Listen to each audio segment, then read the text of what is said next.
Thessalonica, where there was a Jewish synagogue. And as was his custom, Paul went to the synagogue, and on 3 Sabbath days, again, 3 weeks, reasoned with them from the Scriptures, explaining and proving that the Messiah had to suffer and rise from the dead. That's a big key here, because a lot of the Jewish opposition to Paul was not that he was making things up. It was that, well, our concept of a Messiah is a king like David. And everybody knows David didn't have to suffer and die. Have you ever read the Psalms? Let's just recite one together in an older pronunciation of English. The Lord is my shepherd, I shall not want. He maketh me lie down in green pastures. He leadeth me beside still waters. Yea, though I walk through the valley of the shadow of... Did David ever get run to death? Well, his physical life never left him in that sense. But he talked about the language of what he did and what he suffered as death, and God pulling him out of the grave. And so it's easy that you could go, no, he's going to be a conqueror warrior like David. Yes, he is, and he's also going to suffer to the grave like David. Well, David never died. Read the Psalms. What did David say he went through? How did he couch it? And God did it literally with Jesus and sending him to the grave. Well, no, surely not. Okay, let's go to Isaiah. Let's talk about the suffering servant. Who is that servant? Well, of course, that's the Messiah. And what does he do? Well, he was pierced for our transgressions. He was crushed for our iniquities. Yet he will see the light of life. Oh, okay, maybe there is something to this. Well, surely, but that's only, no. Okay, let's go to Job. Job's a Gentile, and he says, I know that my Redeemer lives. So there's a resurrection element even in Job, the oldest Hebrew text that we have. And so it's all over your Old Testament. We just sometimes gloss right over it. So did Paul's Jewish audience. And so he's trying to get them to see this, and some people see it and go, all right, then I believe Jesus could be the Messiah. I'll put my faith in him, and I am part of that faith family in Jesus.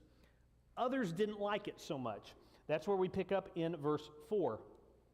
Some of the Jews were persuaded, I skipped a little bit, explaining that Jesus is the Messiah that he had to raise from the dead. This Jesus I'm proclaiming to you is the Messiah, he said. Verse 4, some of the Jews were persuaded and joined Paul and Silas, as did a large number of God-fearing Greeks. That God-fearing language right there.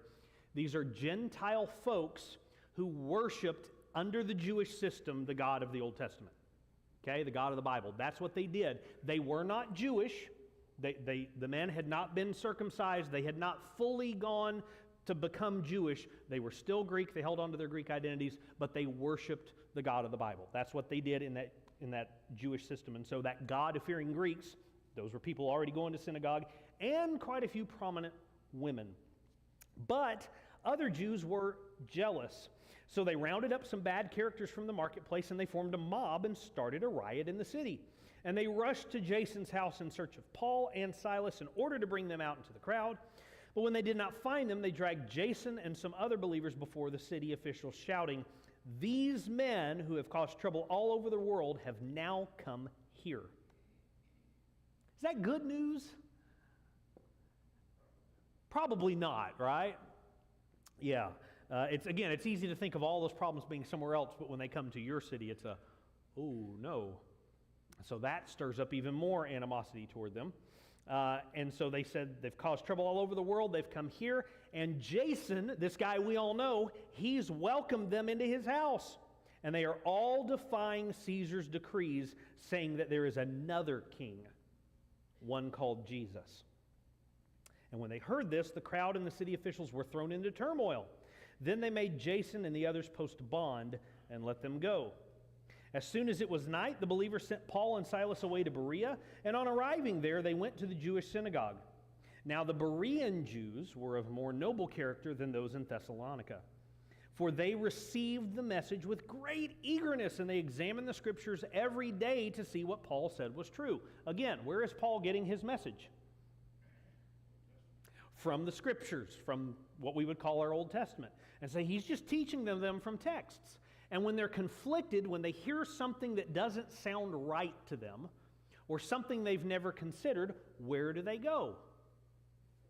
They don't go to popular opinion. They don't ask their friend, well, what do you think? They go back to the Scriptures. Can I see what he's saying in the Scriptures? I read that passage. I can see that. Is there anything else in the Scriptures that might illuminate that? Oh yeah, there's this text over here that kind of seems to back that up. Was there anything that contradicts it? I can't find anything. So if Paul's teaching from this text, and I see something that I haven't seen in the text, but now I see it, and I can't find anything in the text that argues with it,